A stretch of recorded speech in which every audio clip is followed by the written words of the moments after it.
Hello class tenth इस video में हम अपना एमसीक्यू नंबर 13 को सॉल्व करने जा रहे हैं। और जितने भी एमसीक्यू अभी तक हम कर रहे हैं, मैं आपको हर वीडियो में ये मेंशन कर रहा हूँ कि ये सारे MCQ previous year board exam में पूछे जा चुके हैं। तो चलो सॉल्व करते हैं। आपका जो एमसीक्यू नंबर 13 है उसमें क्या पूछा गया है।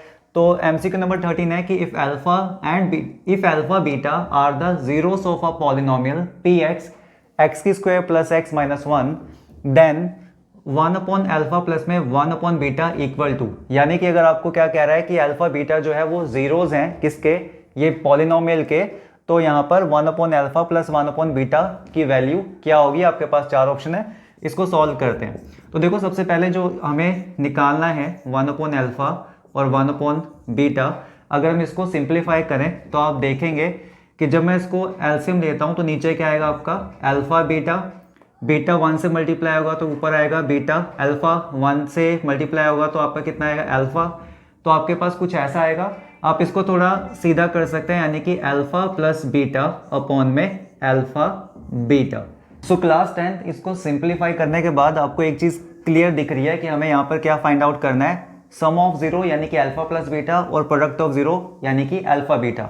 तो आप कैसे निकालते हैं आपका सम ऑफ जीरोस यानी कि अल्फा प्लस बीटा, उसको निकालने के लिए आपको जो जरूरत होती है वो होती है माइनस बी अपॉन ए की।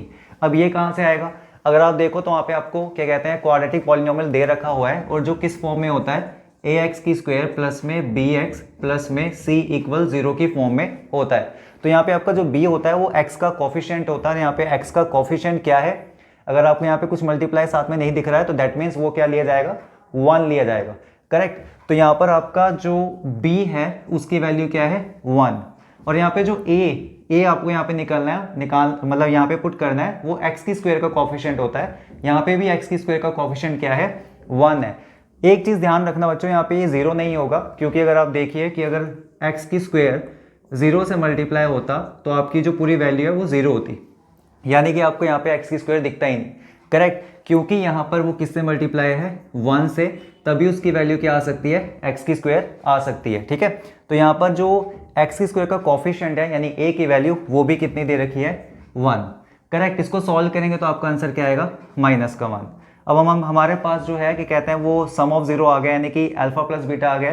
अब हमें सॉल्व करना है प्रोडक्ट ऑफ जीरो जो होता है अल्फा इंटू बीटा, और ये निकलता है सी अपॉन ए की वैल्यू यहाँ पे सब्स्टिट्यूट करने पर, पुट करने पर। तो देखो c तो कांस्टेंट वैल्यू होती है, और इस इक्वेशन के अंदर जो आपकी पॉलिनोमियल क्वाड्रेटिक पॉलिनोमियल है उसके अंदर जो ये यहाँ पे कांस्टेंट वैल्यू है वो आपकी -1 है। तो यहाँ पर आ गया -1, और ये तो x की स्क्वायर का कॉफिशिएंट है। अभी हमने कहा था कि कहते हैं कि वो क्या है आपका 1 है, ठीक है। तो यहाँ पे नीचे भी क्या आएगा 1 आएगा। तो इसको सॉल्व करने के बाद भी आपका आंसर क्या आ रहा है -1 आ रहा है। तो अब यहाँ पे अगर आप वैल्यू सब्स्टिट्यूट करोगे तो ऊपर भी आपका आंसर क्या है -1, नीचे भी क्या है -1। तो दोनों सॉल्व होने के बाद यानी कि माइनस एंड माइनस कटने के बाद आपका आंसर क्या आएगा 1। तो इसमें जो आपका करेक्ट आंसर है वो है ऑप्शन ए 1। तो ये रहा आपका एमसीक्यू नंबर 13। सो क्लास 10, अब हम आपसे मिलेंगे नेक्स्ट वीडियो में नेक्स्ट एमसीक्यू के साथ।